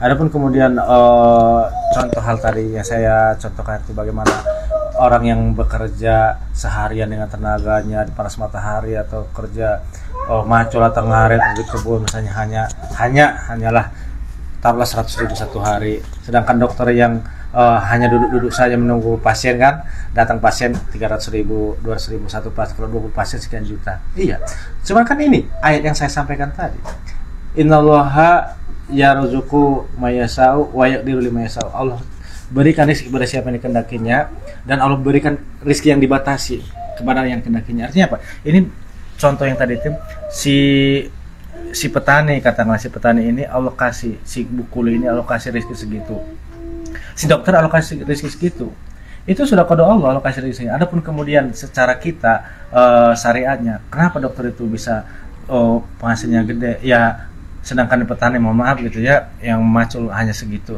Ya lihat ke belakang juga, mau jadi dokter juga kan butuh ratusan juta ya kan, untuk bisa sekolah kedokteran itu butuh ratusan juta. Orang tuanya juga harus sudah siap secara finansial segala macam, harus siap sawah sekian bau sebagai sebagai sandaran, terus anaknya juga harus pinter secara keilmuannya kan. Sedangkan yang satu sisi dia hanya ngandelin tenaga, nggak harus megang pulpen, nggak harus datang pagi pulang sore kuliah sekolah, hanya pegang pacul, cara macul begini ya. Saya kira semua orang pun lihat saja mungkin 10 menit setengah jam lah melihat cara macul, lakona sebulan burung lancar, iya pasti lancar.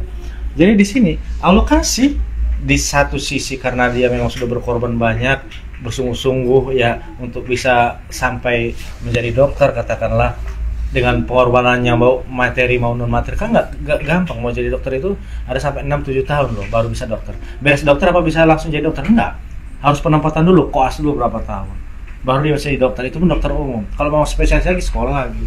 Jadi kenapa dia setelah sampai ke titik itu, level yang tadi saya katakan level itu, dia hanya duduk buka prakteknya, yang di depan perawat yang nungguin, dia di dalam nunggu pasien, ya kan, nunggu pasien datang sekian ratus secara materi kalau kita lihat di sisi materi. Sedangkan yang ini dari pagi sampai sore di situ.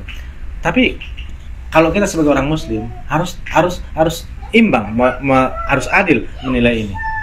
Berarti Allah itu memberikan rezeki kepada si fulan dengan usaha dia, ikhtiar dia hanya sebatas itu ya segitu. Apakah berdosa? Enggak. Tetapi justru dia berpahala karena sudah berusaha, ya kan? Sudah menggugurkan kewajibannya sebagai pencari nafkah di keluarga, sudah mendapatkan pahala, sudah mendapatkan kewajibannya. Dan yang satu sama, sudah mendapatkan pahala dan sudah mendapatkan kewajibannya si dokter ini. Adapun kemudian nilainya, nominalnya itu relatif, gimana kita melihatnya? Relatif kan. Contoh si petani, tukang kulit dikasih gaji 100.000, dibawa ke rumah uang 100.000 itu buat makan anak istrinya, anak 3, taruhlah 3, bisa makan semua anak istrinya, bisa beli beras. Tapi petani pun itu ada ilmunya loh. Apanya? Saya nggak bilang nggak ada ilmunya kan tadi udah saya bilang, kalau dokter itu harus butuh sekian tahun. Kalau kamu masuk perhatiin setengah jam, terus cobain 1 bulan 2 bulan lancar, nggak harus nunggu skripsi, nggak harus nunggu sidang, nggak harus nunggu itu. Berarti penghargaan nilai yang di situ yang letak. Kalau kacamata kita, kalau saya, ya Allah itu siapapun yang bersungguh-sungguh akan Allah kasih, mau dia muslim maupun dia menyembah Allah, mau dia menyembah apa sekalipun itu. Tapi kalau kacamata kita beriman, di saat tadi sebagai contoh tadi si tukang kuli hanya gaji segitu dibawa ke rumah, semua anak istrinya makan, nggak mungkin si petani ini pengeluarannya 1 juta sehari. Kenapa? Karena gajinya dari tenaga yang di jasanya itu hanya bernilai 100.000. Pengeluarannya paling segitu, paling 100.000. Tekor-tekornya paling 150.000. Katakanlah tekor 150.000. Tapi kalau si dokter dengan penghasilannya 2 juta, 3 juta satu hari, nggak mungkin dia pengeluarannya 100.000. Nggak mungkin dibawa ke rumah duit 6 juta. Ini mah penghasilan hari ini dapat dari klinik 5 juta. Istrinya ngambil dapat 100.000 aja. Nggak mungkin. Karena hukum ekonomi berlaku.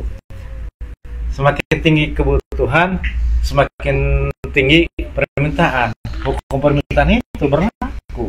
Kalau si tukang kue hanya masih segitu, ya Allah pun pasti akan mencukupkan itu buat keluarga dia. Nah, seperti itu. Dan satu lagi, Allah kasih segitu, ya Allah cukupkan juga.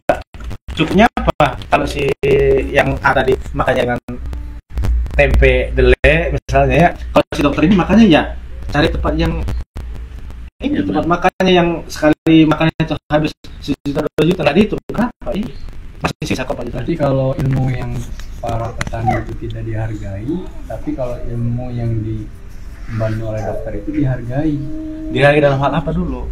Nah, jadi tadi nilainya tadi, kalau untuk ilmu dalam hal pertanian atau kuli tadi itu kan ada ilmunya juga, tapi tidak dihargai dengan harga yang bukan tidak dihargai kan? Dengan yang Profesional lah. Sekarang gini, masing-masing orang itu punya jalan hidupnya masing-masing. Itu harus kita ingat itu.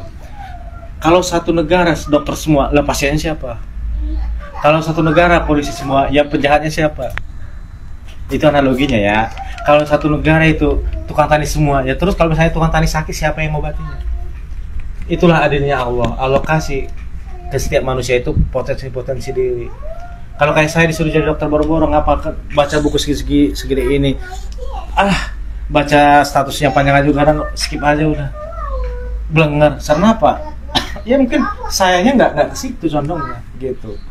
Adapun kemudian tadi kalau kacamata iman yang kita pakai, si petani ini, si kuli ini hanya dengan bulus gitu dia bersyukur kepada Allah. Di saat beduk dia sholat menunaikan kewajibannya. Pulang asar dia melakukan kewajibannya, maghrib, isya, sebagai seorang beriman dia melakukan pekerjaannya, meskipun Allah kasih rezeki segitu, disyukuri, dinikmati, dia ridho terhadap apa yang Allah putuskan kepada dia, ya nikmat. Bahkan nanti dia, mohon maaf ini ya, bahkan nanti di akhirat itu kalau kita dengar seringkali kita dengar para kiai, kenapa orang miskin itu di akhirat itu hisabnya cepat? Ya mau apa yang mau dihisab sih? Coba apa yang mau dihisap? Dapat pagi habis sore, mohon maaf kata istilahnya, dapat hari habis sore. Apa yang mau dihisap? Gak sempat korupsi apa? Orang berangkat dari rumah ini pacul berapa hari, 3 hari, borongan saya 3 hari, berarti ini duitnya. Korupsi dari mana? Dia korupsi waktu jadi seminggu, bayarnya segitu udah. Adapun kemudian yang satu sisi yang kerjanya banyak tanda tangan, unsur-unsur seperti itu, unsur-unsur manipulatif itu, ya ini yang bakal berat hisapnya, meskipun secara keumuman. Iya. Nilai keumuman gaji para petani atau kuli tadi yang kita itu makanya kan tadi kan saya jelasin MR atau UMK itu makanya saya jelasin, Allah itu memberikan rezeki kepada siapa yang dikehendaki dan membatasi kepada siapa yang dikehendaki. Kalau ada orang manusia secara ide dia punya konsep yang bagus dalam hal bisnis, katakanlah dia punya perusahaan banyak di beberapa negara contoh, Allah kasih rezeki pada siapa yang enggak, berarti Allah berkehendak memberikan rezeki pada dia tidak terhingga. Artinya di terhingga itu dalam kata kacamata manusia banyak gitu loh. Sebenarnya satu sisi Allah kasih rezeki dengan terbatas kepada si puluhan tadi. Adapun kita, khususnya saya menerima ya Allah, mungkin ini jalan hidup saya syukuri aja. Toh nggak dibawa kemana-mana kok gitu. Emang kita mau kemana sih? Emang kemana? Mau mati kan kita? Mau ke Allah kan? Apa nggak bakal dipertanggungjawabkan kan? Pasti dipertanggungjawabkan itu semua itu. Makanya kalau saya sih, alhamdulillah ini saya mimpi nih punya rumah. Kata saya sama istri tuh, ya kalau memang misalnya Allah berkehendak, kita kan pengen punya rumah. Berarti kita nabung dulu. bujukan BPR itu pengen coba dengan hanya 2 juta, iming duit 2 juta kita bisa pegang kunci masuk ke PR 15 tahun. Tuh komo. Makanya kan secara logika manusia daripada ngontrak sebulan segitu, ngontrak 6 juta, kalau saya 6 juta saya tambah 1 bulan 500 belum air listrik. Kalau misalnya itu posisi saya ngeredit udah jalan 2 tahun, berarti tinggal 13 tahun lagi. Itu kan kata kita. Tapi kan kita kacamata kita yang kita pakai bukan itu. Ini boleh nggak? Kata Allah nggak boleh, udah. Allah akan ganti dengan yang lebih baik. Keyakinan ini kemudian yang kita nggak nyangka-nyangka, coba bisa dapat gitu. Adapun kalau misalnya Allah nggak ijabah, ya udah silakan. Allah yang punya ini gitu. Kalau misalnya ya, kayak kemarin juga kan sebelum ini beli, kita cari kontrakan dulu, saya cari kontrakan. Kalau ternyata Allah nggak berkehendak, ya mau gimana? Tapi kita kan udah berusaha, ya udah silakan berusaha. Artinya apa? Allah nggak kabulkan, ya udah kita tetap husnuzon kepada Allah. Ya husnuzon saja kepada Allah. Mungkin nggak di sini, mungkin di surga nanti ada istana, gitu aja. Husnuzon aja kepada Allah. Gitu. Jangan ini gitu. Kalau saya gitu. Jadi adapun kemudian kalah sama US. tadi ya itu. Adularan dengan Dasarnya segitu aja. Kayaknya gimana Mas Anja? Udah ketemu nggak kira-kira? Ya, kuliah tadi juga bisa meningkatkan pendapatannya. Dengan apa? Ya meningkatkan skillnya. Kuliahnya misalkan Maksud guru. Maksud Jadi, guru. ya bukan, nanti meningkatkan skillnya dari tukang kulit panggul jadi Bisa. pakai Bisa. apa? Kalau gini Pak, Bisa meningkat. kalau saya melihatnya, berarti Bisa. di stuck segitu berarti. enggak. Harus berubah dia juga. Iya kan balik lagi Pak. Allah tidak akan merubah nasib suatu kaum sampai kaum itu merubah nasib. Kalau misalnya si tukang macul ini sampai di rumah, misalkan ini ya, ngobrol sama istrinya, mah capek aja macul tes, iya kuliah ini capek segini doang, pengen berubah aja, pengen merubah keadaan, gimana aja? Ya udah, bapak selain macul apa kaliannya? Tinggal dikit. berarti bukan profesi petani ya. Iya, kan bisa transisi. Ya, petani juga bisa kaya juga kan. Bisa. Ya dengan profesi taninya itu bisa kaya juga. Petani kan, petani mah punya lahan Iya. sawah, udah kaya. Jadi kalau itu yang bukan saya bilang bisa, kenapa nggak bisa? Ya kalau saya udah cuma capek aja kuliah, ya wes priwe misalnya, pengen banting setir misalnya usaha apa misalnya, contoh Duit pengen kebun traktor lah. pengen tani ini aja misalnya, apa yang lagi tani apa yang lagi punya nilai jual yang lebih tinggi misalnya, contoh pengen tani merica misalnya, tani merica punya lahan sedikit juga, duitnya gede misalnya. Nah itu kalau ya kan jalurnya tetap kan harus, kacamata kita harus tetap kepada syariat. Ya mungkin bisa jadi ya kita ya gini ya, hanya Allah yang tahu apa yang akan terjadi besok. Si dokter sekalipun secara syariat kita lihat nggak mungkin dia jatuh miskin. Siapa bilang kalau dokternya tiba-tiba ada penyakit pengen judul, habis martanya nggak buka praktek, terakhir mau dari pemasaran dari mana? Kan kita nggak tahu. Dan si bapak ini yang tadi tukang kuli, tiba-tiba dia punya pola pikir yang jauh ke depan misalnya, kalau saya cuma mengandalkan tenaga, ya paling berapa tahun lagi orang bakal mau ngajak saya kerja. Ya, harus gimana? Harus banding setir, usaha apa? Mungkin diganti profesi, alokasi misalnya banding jadi pekerja yang lain, Makanya mungkin jangan terjebak dengan dikotomi antara. jelas gitu dulu dari saya Mak, udah Enggak, kenal makanya. dapet lah. Nggak, maksudnya Pak, kita itu tetap harus memegang tadi kan al-asbab dengan al-hal. Iya. Jadi kalau misalnya ilmu itu mempengaruhi pendapatan, ya secara suratullah biasanya iya, gitu kan? Jawabannya kan itu. Biasanya iya. Tetapi belum tentu semua dokter itu kaya. Ada dokter yang miskin kan? Bidan kan? Ada juga bidan yang miskin juga. Atau dapat dikatakan tidak sekaya bidan yang lain misalnya. Ya ada gitu, bidan yang tidak diangkat kan ada. Kuliah kebidanan sudah selesai semua, sudah layak untuk buka praktek, dia tidak bisa bahkan kerja di puskesmas saja karena tidak dibayar misalnya. dibayarnya iuran dari yang sudah diangkat, ya bisa saja dia tidak kaya. Artinya pada akhirnya tidak melekat pada profesi itu, tidak melekat pada profesi itu, tidak melekat juga pada keahlian. Tetapi ilmu itu secara sunatullah biasanya iya, biasanya iya. Kayak tadi kan pempek, buka pempek di satu tempat 300. dengan beberapa tempat, itu biasanya hasilnya lebih banyak di beberapa tempat. Nah itu yang dikejar ilmunya bagaimana gitu kan. Ilmu itu yang dimaksud dengan ilmu, ya ilmu sunatullahnya kan, sunatullah bisnisnya, ilmu itu. Jadi secara keyakinan ya tetap harus yakin bahwa rezeki itu dari Allah. Tapi hal-halnya sunatullah yang kita lakukan ya harus ada ilmunya tadi. Jadi jangan sampai Kesimpulannya. ya, maksudnya jangan sampai suudzon bahwa Allah itu misalnya dengan kita membuka banyak cabang, Allah jangan-jangan Allah tidak memberikan banyak rezeki. Jangan seperti itu. Sunatullahnya bertambah gitu kan. Biasanya maksudnya sunatullahnya sebab akibatnya meningkat gitu kan, bertambah seperti itu. Nah untuk yang misalnya orang kafir yang kaya, misalnya kayak Mark Zuckerberg dengan Elon Musk atau Bill Gates misalnya, yang kaya-kaya itu, ya kan Allah kan dalam beberapa istimbat yang kita ketahui kan bahwa ada istidraj gitu kan. Ada ujian dan cobaan juga. Ini termasuk istidraj atau termasuk cobaan gitu. Nah, ya mungkin saja bagi orang-orang kafir itu termasuk istidraj kan. Ya dia memang tempatnya di dunia ini, kayanya di dunia, tapi nanti di akhirat ya nggak dapat apa-apa.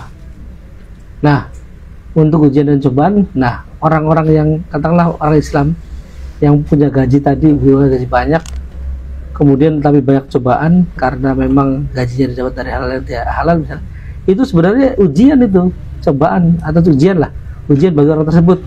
Hampir orang mikir, oh ternyata uang yang tidak halal yang saya dapat itu ternyata tidak menghantarkan kepada kedamaian ataupun kebahagiaan gitu kan, atau angger bae oleh mas beda-beda iku gitu kan. Dia akan berpikir seperti itu kan.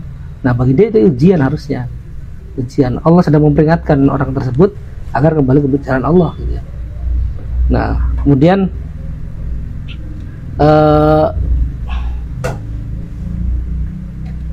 kesimpulannya ya tadi. Iya. Nah ada Closing. ya surah Al-Qasas ayat 77.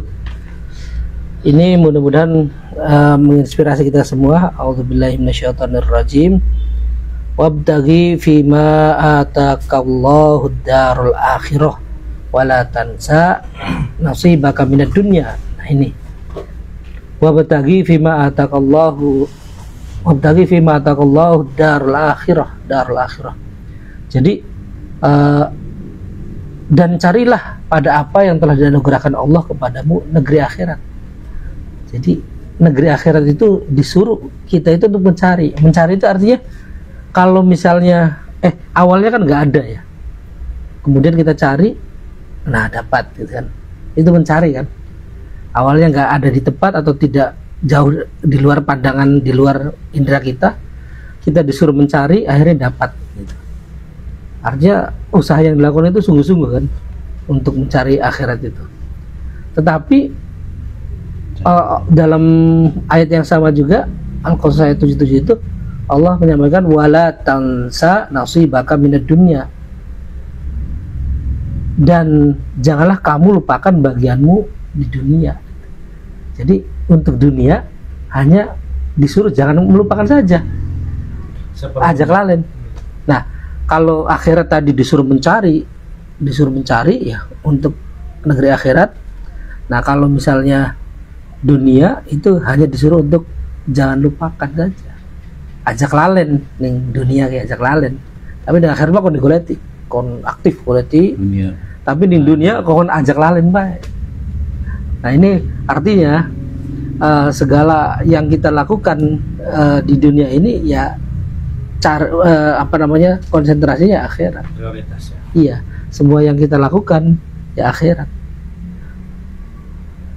Nanti terkait dengan pernyataan siapa sih, Imam Syafi'i atau siapa ya itu yang jadikan dunia itu hanya di tangan gitu kan. Dan akhirnya jangan di hati, akhirat itu harus di dalam hati kita. Gitu. Kurang lebih makna seperti itu. Dan itu insya Allah terkait dengan bahasan rezeki kita dan sikap kita terhadap pemahaman atau keimanan tentang rezeki tersebut. Wallahu a'lam bishawab, wal 'afu minkum, wassalamualaikum warahmatullahi wabarakatuh. Waalaikumsalam warahmatullahi wabarakatuh. Baik. Alhamdulillah pada akhirnya kita sampai penghujung acara kita, yaitu penutupannya. Tadi semoga pemirsa Kapomang Indramayu di Facebook dapat mengambil ibrah daripada pembahasan pada malam ini. Semoga dengan tadi kita sudah membahas bahwasanya hidup itu kita porosnya adalah akhirat ya. Sementara dunia itu jangan sampai melupakan saja gitu ya. Jadi aja ngoyo lah ibaratnya. Tapi fokus kita ya akhirat, dan kita juga berusaha untuk dunia, hanya jangan lupa saja gitu ya. Jadi jangan terbalik bahwasanya kita ngoyo di dunia, kita sekedarnya saja untuk akhirat. Jangan sampai seperti itu. Baik, pada kesempatan malam ini kita cukupkan dulu sampai di sini, dan kita akhiri dengan doa kafaratul majelis. Subhanakallahumma bihamdika, asyhadu an la ilaha illa anta, astaghfiruka wa atubu ilaik. Wassalamualaikum warahmatullahi wabarakatuh. Waalaikumsalam warahmatullahi wabarakatuh. Buat Pak Naib sama tokoh-tokoh yang lain.